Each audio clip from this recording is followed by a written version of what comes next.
My name is Clara Whitmore. I am 30 years old. But a part of me is still trapped at 18 on a November night, so cold that every breath leaving my lips turned into white smoke. That was the night my father looked at me as if I were a broken object, no longer worth repairing. "You are no longer worth this family's concern," he said. He stood in the hallway with his arms crossed over his chest, his shoulders straight like a soldier giving orders in a barracks. Behind him, my older sister Vivian was holding a measuring tape against the window frame of my bedroom. She did it so calmly, as if I had never lived in that room, as if my clothes were not already stuffed into the black trash bag at my feet, as if choosing new curtains mattered more than the fact that her younger sister was about to be thrown out onto the street. I looked at my father, then at my mother. My mother stood by the kitchen doorway, twisting a dish towel tightly in both hands. Her eyes were red, her lips trembled, but she did not step forward. All my life, my mother had told me she loved me. That night, I learned a bitter truth. Love without courage is sometimes just another form of standing by and watching. "Dad, I didn't do it," I said. My voice cracked, full of both anger and fear. "The thing in the drawer wasn't mine." My father did not blink. "Enough." Just those two words, and every door in that house seemed to slam shut at once. No investigation. No questions. Not even a second of hesitation. Only a verdict handed down by the man who had once taught me that family was the place where no one got left behind. Vivian walked past me, the sickly sweet scent of her perfume brushing through the air. She tilted her head, her voice so soft it almost sounded kind. "You should have listened to Dad from the beginning, Clara." Then she glanced into my room where the small bed was still neatly made, and asked my mother in a very gentle voice, "Mom, do you think cream curtains would look better, or pale blue ones?" I stood there gripping the top of the trash bag, feeling my heart fall into a place so deep I could not reach it. In that moment, I did not yet know what Vivian had done. I did not know that her small smile was the first clue. I only knew that in the house where I had grown up, everyone had already begun rearranging the empty space I would leave behind before I had even stepped out the door.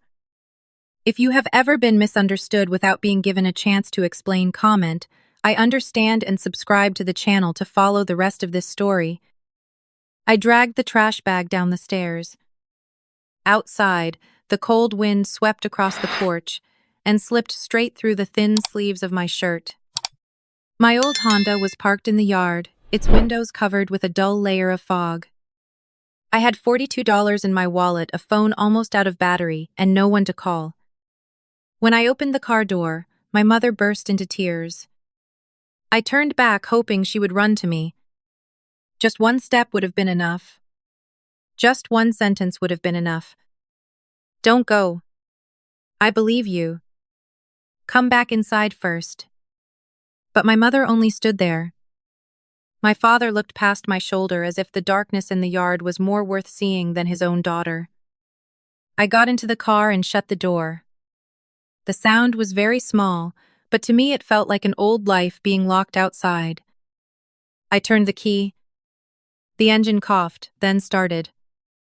The heater blew only cold air. And that was how I left my family. Not with one huge argument. Not with screaming. But with the silence of the people who were supposed to love me most. Before that night, I used to think my family was simply stricter than other families.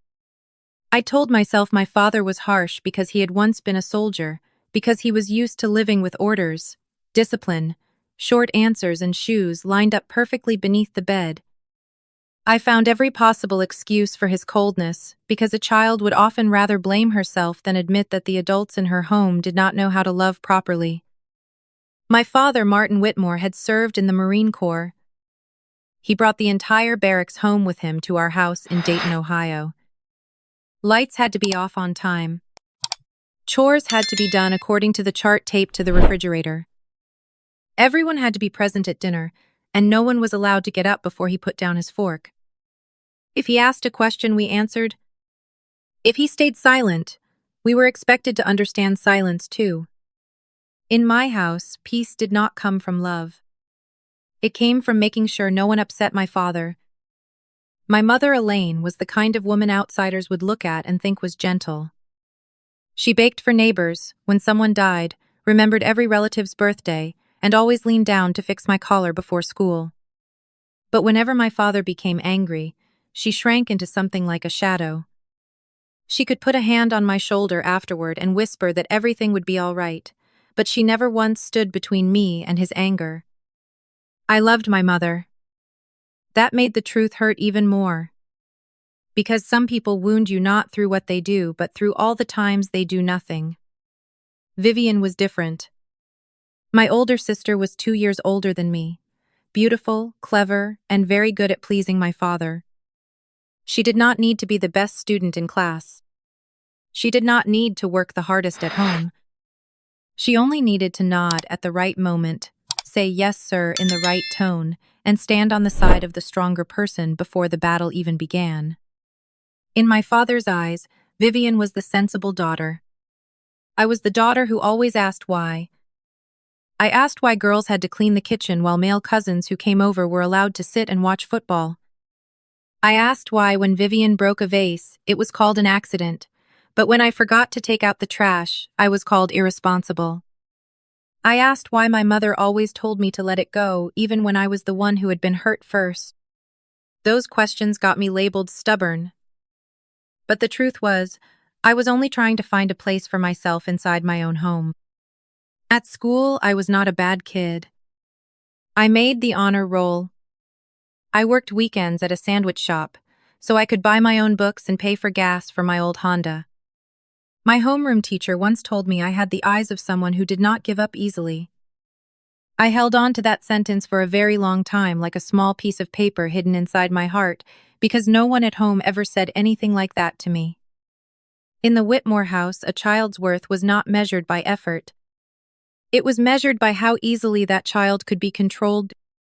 Vivian understood that rule earlier than I did, and she used it like a soft weapon. She did not scream, she did not fight, and she never left fingerprints on the wounds she gave me. She simply said the right few words at the right time, sighed in the right places, and cried whenever there was an audience. As for me, I always reacted. I always tried to explain. And in a family that had already decided who was the good one and who was the troublemaker, explaining only made me look more guilty. I did not know that many years later, that same rule of silence would almost kill me in a freezing parking lot. The night everything fell apart began with a very faint smell.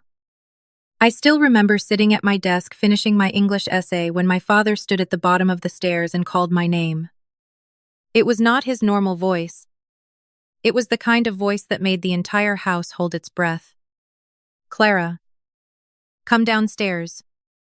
I stepped out of my room still holding my pen. Vivian was standing in the hallway leaning against the wall, her eyes on her phone. When I walked past her, she did not look up, but the corner of her mouth curved slightly. A very small smile so quick that if I had not lived with her for 18 years, I might have missed it. My father stood in the middle of the living room, his face cold as stone. I smelled something strange coming from upstairs, he said. I'm going to check both of your rooms. I was not afraid. I had nothing to hide. My room was messy like any other 18-year-old girl's room, with a few books open on the desk, a jacket hanging over the chair, and gas receipts tucked under a stack of notebooks. But there was nothing wrong. Nothing that should have made me lower my head. My father went straight into my room first. He did not ask permission. He pulled open the desk drawer and searched through pens, sticky notes, and a few old photographs. I stood in the doorway angry and embarrassed, but I kept telling myself to let him look. Once he found nothing, he would have to stop. Then his hand froze. Among the old test papers, there was a small plastic bag. Inside was something green, dry, and crumbly that I had never seen before in my life. For 1 second, I did not even understand what it was. I only saw my father's hand tighten around the bag, saw his jaw go hard, and felt the floor beneath my feet seem to tilt. What is this? I don't know, I said immediately. Dad, I swear, I've never seen it before. He turned to look at me. It was not the look of a father waiting for his daughter to explain. It was the look of a judge who had already delivered the sentence before the trial had even begun. Don't lie in my house. The sentence hit me straight in the chest. I'm not lying. Check it. Ask Vivian. I don't know where that came from. From the hallway, Vivian stepped closer. She looked at the bag in my father's hand, then lifted one hand to cover her mouth as if she were shocked. But her eyes were not shocked. They were frighteningly calm. Dad, she said softly, I didn't want to say anything before because I was afraid it would make things worse. But Clara has been acting strange lately. Coming home late. Locking her bedroom door a lot. I spun toward her. What are you talking about? Vivian took half a step back, just enough to make herself look like someone I had frightened. Don't yell at me. I'm only worried about you. That was Vivian's talent. She could stab you with the voice of someone saying a prayer. My mother appeared at the bedroom door, her face pale. I looked at her as if she were my last lifeline. Mom, you know I'm not like that. Tell Dad. My mother opened her mouth. I saw that she wanted to speak. I truly saw it. But my father only glanced at her once, and she went silent immediately. Elina don't. Just one sentence. My mother lowered her eyes. In that moment, I understood that I was not only being accused, I was being abandoned in a room full of witnesses with not a single person willing to stand beside me. My father pointed toward the door. Pack your things. Right now. I drove away without knowing where I was going. The road ahead was dark and long-lined on both sides with houses whose doors were closed. Behind those lit windows, people were having dinner, laughing, and talking as if there was not a girl outside who had just been thrown out of her home with a bag of clothes in the trunk. The old Honda trembled with every mile. The heater only blew cold air. I stopped in a Walmart parking lot and turned off the engine to save gas. I had $42, a thin jacket, a phone almost out of battery, and my father's words still pounding inside my head. You are no longer worth this family's concern. The first night I did not sleep. I pulled my hoodie over my legs and curled up in the driver's seat. The windows were clouded with white mist. My breath faded against the steering wheel. Every few minutes I looked at my phone. No calls. No messages. I used to think that when a child left home on a freezing night, her mother would at least call. At least someone would ask, "Where are you?" No one asked. The next morning, I washed my face in the supermarket restroom, looking at myself in the mirror under the pale greenish light. My eyes were swollen, my hair was tangled, and my lips were dry and cracked. A woman beside the sink looked at me a little too long. I lowered my face first. When you have just been discarded by your own family, even the kindness of a stranger can make you want to cry. On the second night, I moved my car behind the public library. It was darker there, quieter. Near dawn, a flashlight shone against the window. An old security guard stood outside the car with a gray mustache and a brown coat pulled up to his neck. "Are you okay?" he asked. I nodded, even though my teeth were chattering. He looked at me for a few more seconds, then walked on. But that question made my throat tighten. After nearly 2 days, the first person to ask if I was okay was not my father, not my mother, not my sister. It was a security guard whose name I did not even know. By the third night, the cold was no longer only on my skin. It had crawled into my bones. My fingertips were numb, and my lips trembled so badly I could barely speak. I called my father. My number had been blocked. I called my mother. The phone rang and rang, then went silent. I called Vivian. Voicemail. 3 relatives. 3 closed doors. If you believe a stranger can sometimes be warmer than your own family, Comment 1 and do not forget to subscribe to the channel if you want to hear stories that truly touch the heart. Close to midnight, I called Megan Carter. She answered almost immediately. I wanted to explain everything, but my jaw was shaking too hard. In the end, I could only force out one sentence. I'm so cold. Megan went silent for exactly 1 beat. Then her voice changed. Stay right there. My mom is coming. 30 minutes later, headlights swept across the parking lot. Ruth Carter stepped out, opened my car door, and when she saw that my lips had turned blue, her face changed instantly. She did not ask what I had done wrong. She only wrapped a blanket around my shoulders and said, "You're safe now. Tonight, that's the only thing you need to remember." Actual word count: 613 words. I woke up in the Carter family's guest room under a quilt that smelled faintly of lavender. The ceiling was white, the curtains were pale yellow, and outside birds were tapping against the gutter.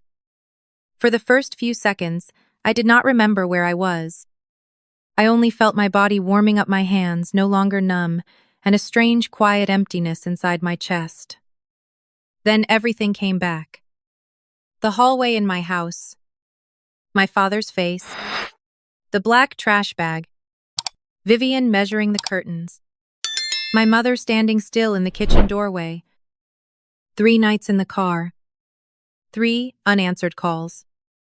I lay motionless, staring at the ceiling, feeling as if one small movement would make all the pain collapse on top of me.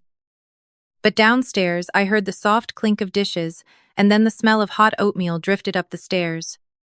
For some reason, that smell made me cry. Not because I was sad, but because after 3 days of being treated like a burden, someone had made breakfast for me. When I came downstairs, Megan was sitting at the kitchen table, her eyes red as if she had cried all night. Ruth stood by the stove, her hair tied neatly at the back of her neck. She did not ask why I had been kicked out. She did not ask what the bag in my desk was. She did not look at me with suspicion. She simply placed a bowl of oatmeal in front of me, pulled out the chair across from me, and said in a very calm voice, "You deserve a seat at a table where you do not have to beg to eat." Those words from a woman who had not given birth to me broke something open inside me. I lowered my face toward the bowl, and tears fell straight onto my spoon. Megan held my hand under the table. She did not tell me not to cry. Ruth did not tell me to be strong. They simply let me cry as if my tears were not bothering anyone. After that, Ruth talked about practical things. She would let me stay, but not out of pity. She gave me 3 conditions. I had to complete an alternative high school graduation program before spring. I had to find a part-time job. And by summer, I had to start applying to community colleges. I didn't rescue you, just so you could survive. One night, she said, "I want you to have a future." I nodded, even though I did not know if I could do it. When someone has just been thrown away by her family, the future sounds like a word too far away to reach. But Ruth said it as if it were something that could be scheduled, broken into smaller pieces, and started with 1 work shift, 1 lesson, 1 application form. That afternoon, I went back to the Honda to get more of my things. Megan came with me. On the driver's seat, there was still a faint dried mark from the fog, and my wrinkled hoodie lay on the floor. I stood there looking at it for a long time. That was the place where I had thought I could disappear without anyone noticing. Megan placed her hand on my shoulder. "You're not going back there." I did not answer. But for the first time in days, I believed she was right. 2 weeks after the night I was thrown out, I sat at the Carter family's kitchen table and wrote my father a letter. Not an email. Not a text message. I wrote it by hand on 2 blank sheets of paper Ruth had given me from the drawer beside the sink. She did not ask what I was writing. She simply placed a cup of hot tea beside me, then quietly walked into the living room. It took me almost an hour just to write the first sentence. "Dad, I didn't do it." It sounded so simple, but my hand shook so badly that the letters came out crooked. I tore up the first page, then the second. By the third page, I forced myself to keep writing. I told him again that the thing in my desk drawer was not mine. I said I did not understand where it had come from. I said I knew he was angry, but begged him to hear me just once. I said I still loved him. I said I only wanted to come home. The more I wrote, the smaller I felt. Not because I was guilty, but because I was still begging to be believed by the very person who should have believed me first. I thought that if my father read those lines after his anger had passed, maybe he would remember that I was his daughter. Maybe he would remember the times he had driven me to the hospital when I had a high fever. Maybe he would remember my 12th birthday when he bought me a red bicycle and told me I had to learn how to keep my balance. I folded the letter very carefully, placed it in an envelope, and wrote my home address in neat handwriting, like a child taking one final test. When I dropped the letter into the mailbox, I stood there longer than I needed to. One part of me believed that letter would open the door again. Another part of me feared that the door had never truly belonged to me. 4 days later, I came back to the Carter house after my shift at the drugstore. Megan was standing by the door holding a white envelope. Her face changed the moment she saw me. "Clara," she said very softly. "I'm sorry." I looked at the envelope in her hand. My heart understood before my eyes did. The letter had come back almost untouched. There was no sign it had been opened. No new crease. No trace that it had ever been read. On the front of the envelope, in the hard, sharp black handwriting I had known all my childhood, my father had written 3 words. "Return to Sina." I did not cry right away. My body seemed unable to understand how to react to being rejected one more time. I only took the envelope, went upstairs, closed the door, and sat down on the floor. Inside that envelope was everything I still had left to offer my father. The truth, love, and the last piece of dignity of a daughter who had just spent 3 nights sleeping in a freezing car. He did not open it. He did not give me 1 minute, not 1 sentence, not 1 chance to be his daughter again. That night, I placed the envelope inside an old shoebox under the bed. I told myself I would never look at it again. But I kept it. Because some wounds need evidence, or one day people will try to make you believe they never happened. After the returned letter, I learned something very slowly and very painfully. Being thrown out of your home does not end the moment the door closes. It continues through every document, every bill, and every question other people ask you with suspicion in their eyes. My father kept the savings account my mother had opened for me when I was little. It held birthday money, summer job money, and the $20 bills my grandmother sent every Christmas. It was not much, but it was mine. I had planned to use that money to fix the heater in the Honda, buy textbooks, and pay a few early fees. But my father never transferred it back. He stayed silent as if that money had disappeared from my life, along with my old bedroom. A week later, I found out I had been cut off from the family health insurance. I learned it while standing right at the pharmacy counter, where I worked wearing my oversized uniform shirt trying to refill my asthma inhaler. The pharmacist looked at the screen and told me my insurance was no longer active. I had to pay almost $50 for medicine that used to cost only a few. I remember standing there, holding that small bag of medicine, my eyes burning more from shame than from the money. No one in the store knew what had happened to me. But I felt as if the whole world could see a daughter no one was willing to be responsible for anymore. While I counted every dollar for gas, Vivian was living in my room. My father bought her new curtains, new shelves, and a new drawing desk. He posted a photo online and called it his precious daughter's creative corner. My mother liked the post. I saw the picture on Megan's phone. My old bed was gone, and the window where I used to study every night was covered with soft cream curtains. I had been erased from that room so quickly, it was as if I had never existed. But the worst part was not losing money, health insurance, or a place to sleep. The worst part was that they also took away my right to tell the truth. Vivian told our relatives that I had run away with bad friends. My father said I had problems, that the family had tried everything, and that I had chosen to leave. That version was so neat that anyone who heard it could feel comfortable. It allowed them to pity. My father believed my mother was helpless and see me as a shameful stain worth forgetting. Once my Aunt Margaret called me, I thought someone finally wanted to hear my side. But when I started to explain, she sighed. "Clara, your father told us everything. You don't need to pretend anymore." I held the phone for a long time after the call ended. No one asked. No one checked. They chose the version that made them feel the least guilty. If you have ever had someone tell your story the wrong way, comment truth and subscribe to the channel so you do not miss the part where Clara takes her voice back. That night, I opened my textbooks in the small room at the Carter house. The words on the page blurred, but I kept reading because if I stopped, their story would win. And I could not let the people who had abandoned me decide who I was. The years that followed did not bring the kind of shining transformation people see in movies. No music swelled in the background. No one stood in the rain and said they had been wrong. There were only mornings when I woke before sunrise, put on my work uniform, stuffed my books into my bag, and reminded myself that if I did not collapse today, that would be enough. I worked at the drugstore 4 evenings a week, then waited tables on weekends at a small diner near 5th Street.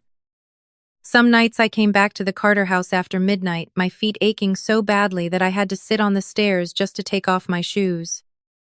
Ruth often left dinner for me in the microwave with a small note taped on top. "Eat before you study." It was only a few words, but it kept me from feeling as if I were fighting alone. I completed the alternative high school graduation program that spring. My parents were not in the room. There were no flowers. No family photo posted online. Megan took a picture of me standing in front of the Education Center's bulletin board, holding my certificate, dark circles under my eyes from lack of sleep, but still smiling. Ruth hugged me for a long time and said, "This is only the first door." That summer, I applied to the nursing program at Columbus State. My personal essay had only one sentence that I truly wrote with everything I had left inside me. I want to care for people who have no one standing on their side. When the acceptance letter arrived, I did not scream. I sat down on the kitchen floor, holding the envelope with both hands, so quiet that Megan thought I was in shock. Then Ruth took a sunflower magnet and pinned the letter to the refrigerator. In the Carter house, my achievements were not hidden away. They were placed somewhere. Everyone could see them every morning. Nursing school was not easy. I studied anatomy at the bus stop, reviewed pharmacology in the employee break room, and read my notes while my clothes spun in the laundromat dryer. Some days I fell asleep on my books and woke with ink marks printed on my cheek. But I did not allow myself to stop. I was afraid that if I failed, my father would be right. I was afraid the sentence "you are not worth anyone's concern" would become a prophecy instead of a wound. On graduation day, the auditorium was full of families holding flowers, balloons, and congratulation signs. The seats reserved for me held only Ruth, Megan, and 2 co-workers from the diner who had changed shifts to be there. When my name was called, I walked onto the stage to the applause of strangers, shook the presenter's hand, and smiled. I had become a nurse. But when I looked down at the rows of seats, I still saw an empty space. Not because I needed my parents there for my victory to matter, but because there is a part inside every child that still hopes the people who brought them into the world will see that they survived. That night, I posted one photo. I did not write a long caption. I did not explain my pain. Just 2 words. Finally.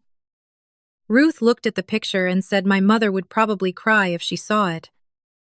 I answered very softly. She won't see it. That's the problem. Actual word count. 592 words. After becoming a nurse, I took a job in the emergency department of a hospital in Columbus. It was a place where everything moved so fast that you had no time to feel sorry for yourself. People were pushed through the glass doors with blood on their shirts, broken breaths and hands gripping the sides of the bed as if they were holding on to their last chance. There I learned that pain does not ask who deserves what. It simply arrives, and my job was to be there.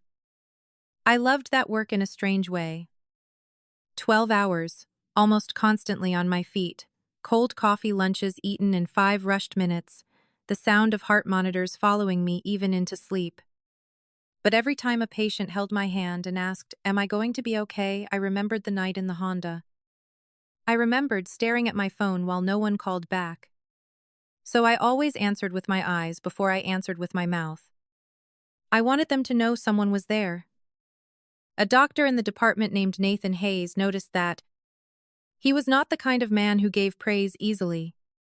He was calm, quiet, and always remembered every nurse's name. One afternoon after a long emergency shift, he stood beside me in the hallway, watched me filling out charts, and said, "Clara, you don't just care for patients. You see them. That is rare." I did not know how to answer. For years, I had been used to being seen as a problem. The first time someone saw the best part of me, I almost could not believe it. He was the one who encouraged me to continue studying to become an advanced practice nurse. He wrote my recommendation letter, helped edit my essay, and told me that one day I could run a clinic of my own. When he said that, I laughed because it sounded too far away. But the seed had already been planted. It was only waiting for the right season to grow. I completed the program after long years that left me exhausted to the bone. During that time, I did not date, did not take vacations, and did not buy anything expensive for myself.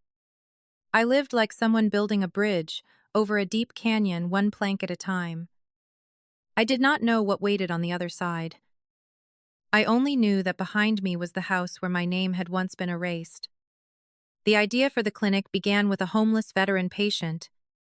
He came into the emergency department because a wound on his leg had become infected. When I asked if he had anyone to take him home, he gave a dry laugh. "Kid, if I had someone, I wouldn't have let my leg get this bad." That sentence followed me for months. It touched an old place inside me, the place of the parking lot, the frozen car windows, and the feeling that no one was coming. I began researching, writing proposals, meeting with veteran support organizations, and learning things I had never imagined I would need to learn. Nonprofit licensing funding, sources insurance paperwork, and low-cost medication programs. Ruth said she had never seen anyone turn pain into a detailed action plan the way I did. I told her that if I did not, the pain would simply sit there and rot. 2 years later, we opened a small clinic on Livingston Avenue. The sign above the door read, "Second Chance Community Clinic. Free or low-cost care for homeless veterans and people without insurance." I named it Second Chance, not because I believed everyone deserved a second chance. I named it that because I understood what it felt like not to be given a first one.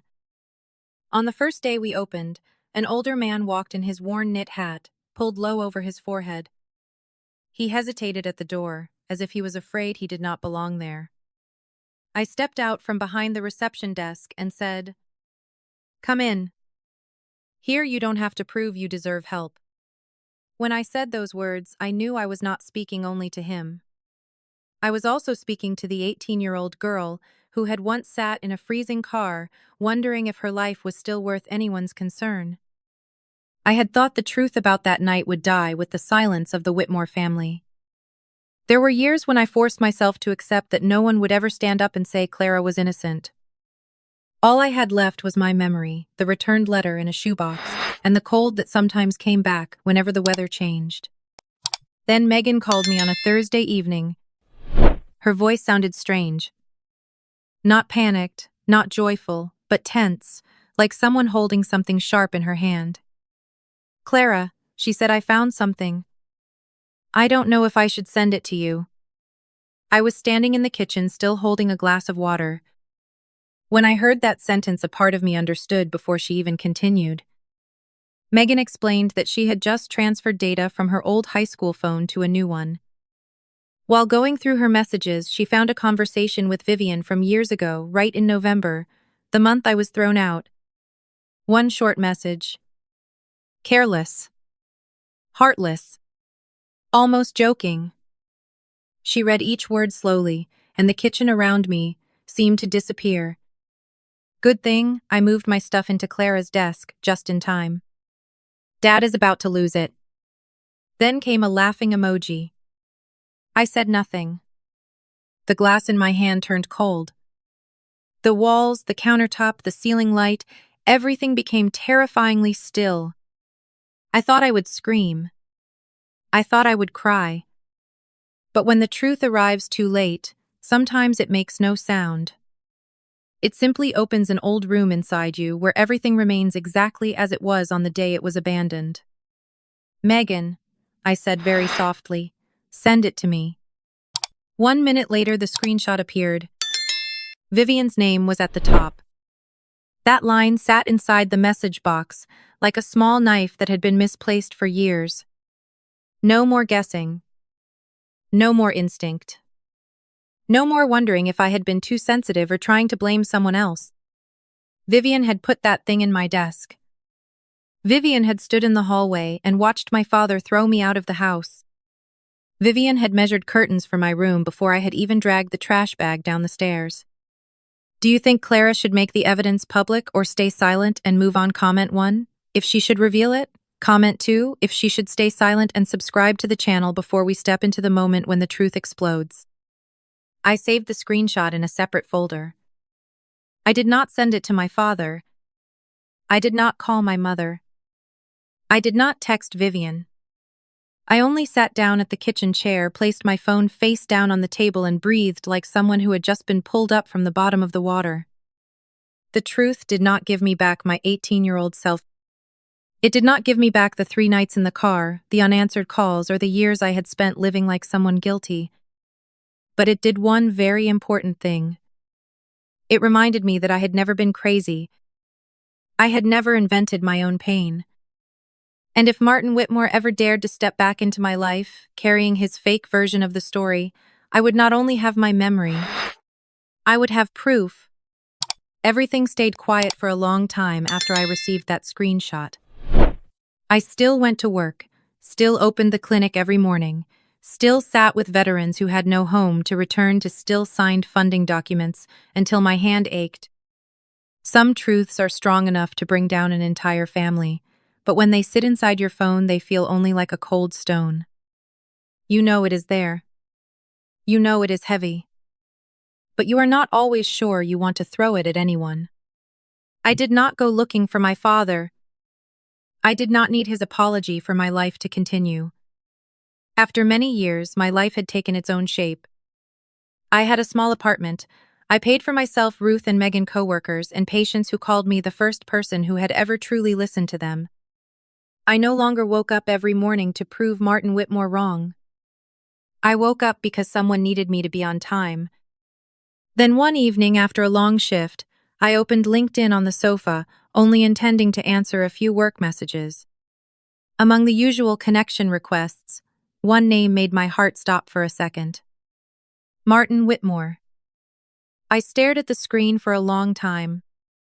12 years without a call. 12 years without a birthday message.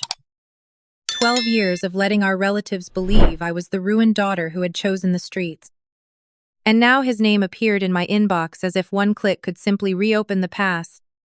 The message was very short. Clara, it's Dad. I saw the article about your clinic. I always knew you were capable of doing great things. Your mother misses you very much. So does the whole family. I want to talk.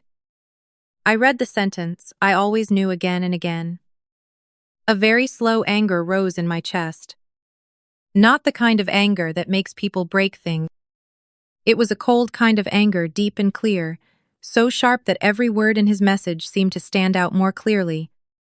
He always knew. The man who blocked my number while I slept in a freezing car. The man who returned my unopened letter. The man who let his daughter disappear from the dinner table, from family photos, and from the very story they told our relatives. That man now wanted to stand beside my success and call it something he had always believed in. I closed my laptop and walked outside for nearly an hour. The night wind brushed against my face, but this time the cold did not scare me. It only reminded me that I had survived something far worse. I did not reply.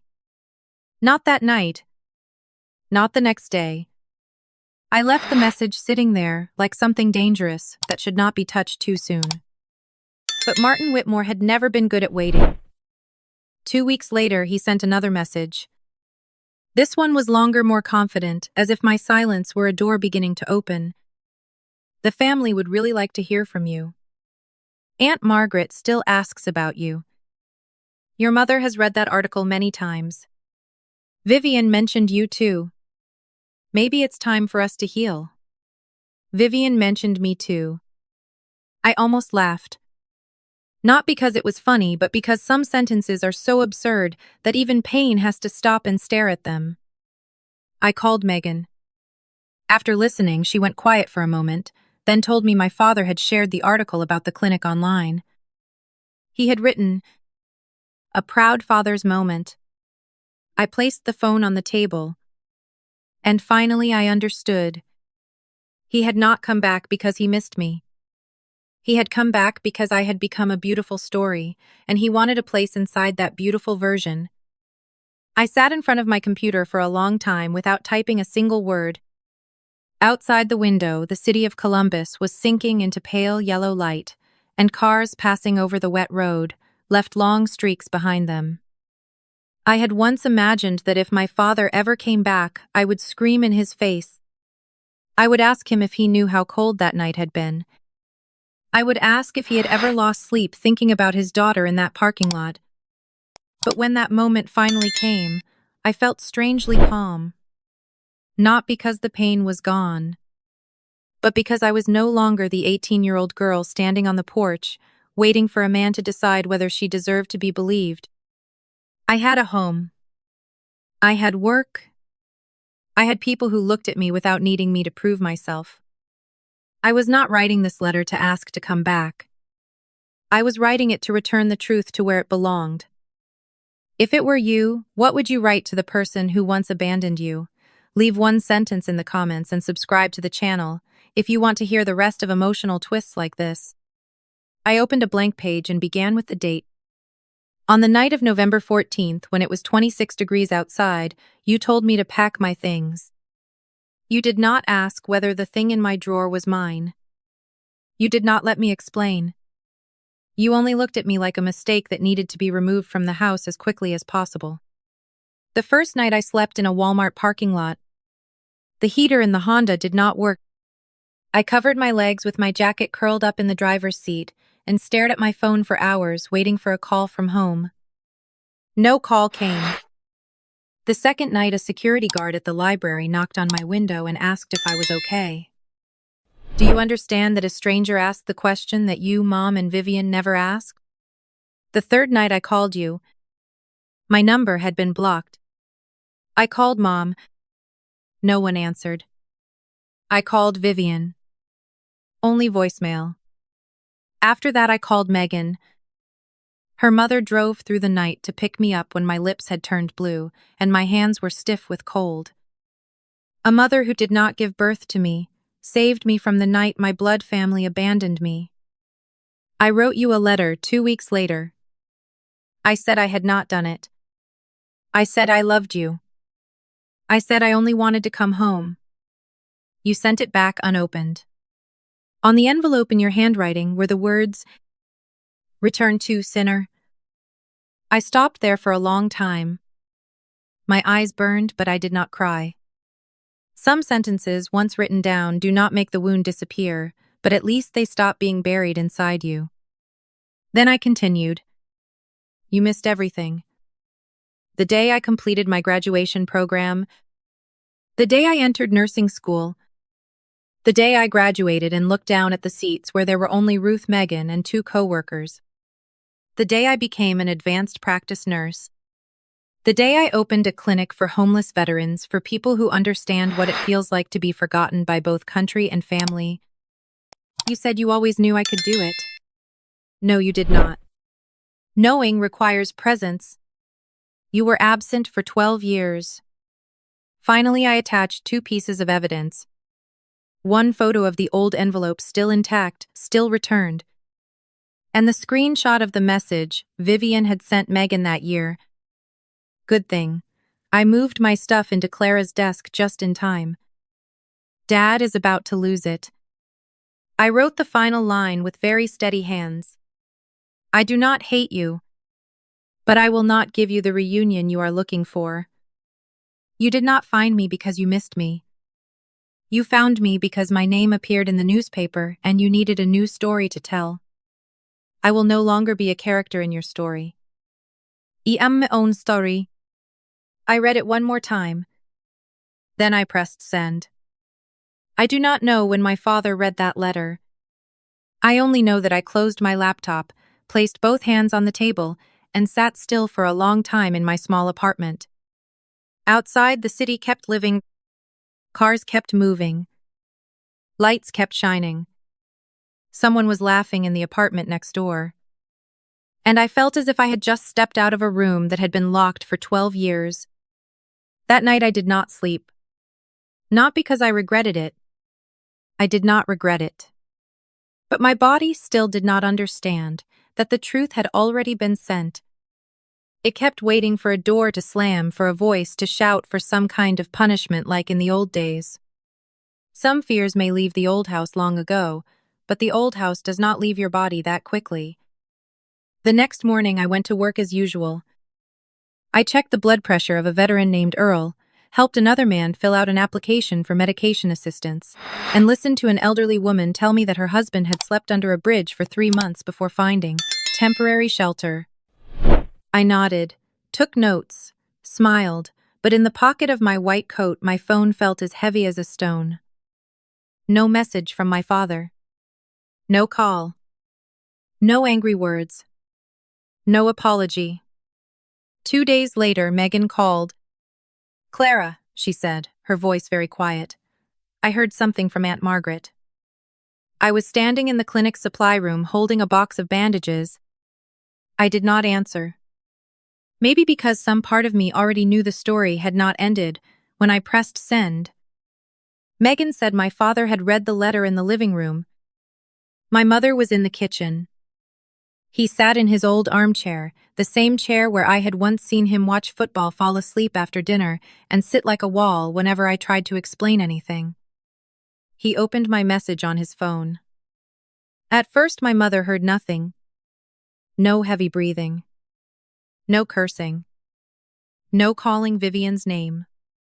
Only silence stretching so long that she had to look into the living room. Then the front door opened.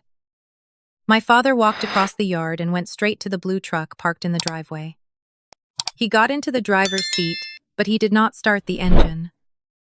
The headlights did not come on. The door closed. The whole house sank into a strange kind of quiet. 10 minutes passed. Then 20. Finally, my mother put on her coat, took a glass of water, and went outside. She tapped lightly on the window. My father did not open the door. But through the glass she heard him crying. Not the kind of crying where a few tears fall and are quickly wiped away. It was the kind that shook a man's shoulders, broke his breathing, and made all the discipline he had used to lock himself up for his entire life suddenly collapse inside the cramped space of that truck. He sat there for almost an hour. When he came back into the house, his eyes were swollen and red. He placed his phone on the kitchen table, pushed it toward my mother, and said only one sentence. Read it. My mother read. She read the letter I had once sent, read the words that had sent it back, and read Vivian's message too. Then she sat down in the chair across from him and began to cry. After 12 years, someone in the Whitmore house finally cried because of the truth. But I did not feel relieved right away. I stood in the supply room listening to Megan tell me what had happened, and all I felt was a deep exhaustion. because my father's tears did not give me back my 18-year-old self. They did not erase that freezing night. They only proved something I had known for a long time. The truth has weight. It was just that for 12 years I had been the only one forced to carry it. The next morning, my father drove to Vivian's apartment. I was not there. Everything I know came from Megan, then from Aunt Margaret, and then from my mother herself during a very long phone call much later. But no matter how many voices told the story, one detail never changed. For the first time in her life, Vivian no longer controlled the room. My father knocked hard on the door. Vivian opened it in a robe, her hair messy, her face still heavy with sleep. She was just about to ask what was going on when my father lifted his phone. On the screen was the screenshot of that old message. "Is this true?" he asked. Vivian looked at the screen. My mother said that in that moment her face did not show surprise. There was only a flash of recognition, and then very quickly the familiar mask came down. "Dad, that was taken the wrong way." My father stood still at the doorway. "Your sister slept in a car for 3 nights because of what you put in her desk." Vivian immediately changed her tone. "You were the one who kicked her out." "Not me." "Yes," he said. "I kicked her out because I believed you." That sentence silenced Vivian. Maybe she had spent her whole life used to my father standing in front of her, never imagining there would come a day when he would turn back and look straight at the truth she had hidden behind obedience. She began to cry. But those were not tears of regret. They were the tears of someone who had just realized the stage no longer belonged to her. "Clara always makes everything dramatic," she stammered. "She wants everyone to hate me." My father only looked at her for a long time. Then he spoke in a voice so quiet that Vivian later told my mother it was scarier than any time he had shouted. "Don't call the house for a while." He turned away. Vivian called after him, but he did not stop. Within a day, she called my mother again and again. She cried, blamed everyone, and said the family was betraying her because of me. My mother, the woman who had stayed silent beside my father for 25 years, finally said the sentence she should have said on the night I stood on the porch. "No, Vivian. Everyone is hurting because of what you did." Then she hung up. The truth began spreading through the family like a wind tearing open curtains that had been closed for too long. Aunt Margaret called me. I almost did not answer because that number once represented a moment when I had been judged without being allowed to explain. "Clara," she said, her voice tight with emotion, "I'm sorry. I believed the easiest thing to believe." I sat by the window of my apartment looking down at the parking lot below. A white car had just backed out of its space, leaving a small empty spot between 2 painted lines. "You believed the thing that made everyone feel less guilty," I said. The other end of the line went silent. Then she answered yes. "And I'm ashamed of that." I did not say it was okay. Because it's okay is the politest lie wounded people are often pressured to give. But I also did not hang up. Some apologies come too late to repair the past, but if they are sincere, at least they do not keep insulting your pain. A few relatives sent messages. A few stayed silent out of shame. Vivian posted something vague online about how family can sometimes be the most toxic thing in a person's life. No one liked it. No one defended her. For the first time, the silence in the Whitmore family was no longer standing on her side. And I, the one they had once turned into a cautionary tale, simply sat quietly in my apartment, watching the truth move through every room without needing me to chase it. 2 months after the letter was sent, Second Chance Clinic held its official opening ceremony. We had already been operating quietly for a while. We had already received patients prescribed medicine and listened to men who had once served this country talk about the nights they slept under bridges. But that day was different. There was a banner by the entrance rows of folding chairs, reporters' representatives from veteran support foundations, and Ruth standing in the front row with eyes that were already red before the program even began. I arrived very early. The air was still a little cold, and sunlight had just begun touching Livingston Avenue. While I was checking the microphone, I saw the blue truck at the far end of the parking lot. The Marine Corps sticker was still on the rear window. My father had come. I stood still for a few seconds. Part of me was still the girl who had once turned back on the porch, hoping he would call her back. But the larger part of me was now a woman who had learned that arriving late did not automatically erase a long absence. I did not walk out to him. I did not hide either. I simply went back into the clinic and continued my work. The ceremony began at 10 o'clock.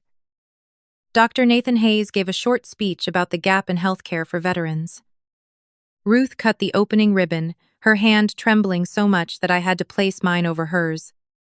When the ribbon fell, everyone applauded. I stepped up to the microphone, looked at the faces in front of me, and suddenly remembered the night in the old car, when I had once believed that even if I disappeared, no one would know. 12 years ago, I said I slept in a freezing car and thought I had no one to call. Today, I stand here to make sure no one who walks through this door ever has to feel that alone. I did not mention my father's name. I did not mention Vivian. I did not tell them about the returned letter. That day did not belong to them. It belonged to the people who needed a place where they could be seen. When my speech ended, I looked toward the far end of the parking lot. My father was still standing there, his cap pulled low, both hands tucked into the pockets of his coat. Our eyes met across a distance longer than the pavement between us. I did not wave. He did not come closer. I only nodded once. He nodded back. Then, after a few minutes, he got into his truck and drove away. That evening, after everyone had left, I sat on the bench outside the clinic with Ruth. The wind lifted a leftover program sheet and turned it lightly against the concrete. He came, I said. Ruth looked toward the now empty parking lot. Yes. I don't know what to do with that. She placed her warm hand over mine. You don't have to do anything. That is his part to carry. In that moment, I understood. For 12 years, I had carried the truth on behalf of my family. I had held the letter, the injustice, the 3 freezing nights, my mother's silence, and Vivian's smile. The letter I sent was not revenge.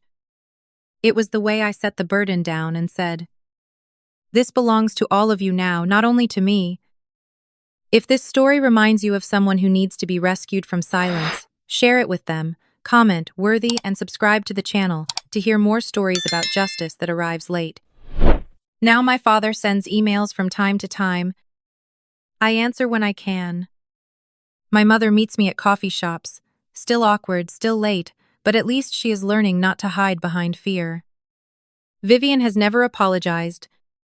I no longer wait for her to. The old Honda still sits behind the clinic. It no longer runs. The windows are cloudy, the tires are flat, and the heater is still broken, just like it was that night. The staff asks why I do not get rid of it. I keep it because sometimes I need to place my hand on its cold roof and remember that the girl inside was not rescued in time. But she lived. And because she lived every month, more people walk through the doors of Second Chance, sit down, hear their names spoken, and receive the sentence, "I once needed more than anything." You are safe now. My name is Clara Whitmore. I am 30 years old. My father once said I was no longer worth anyone's concern. But I had always been worthy.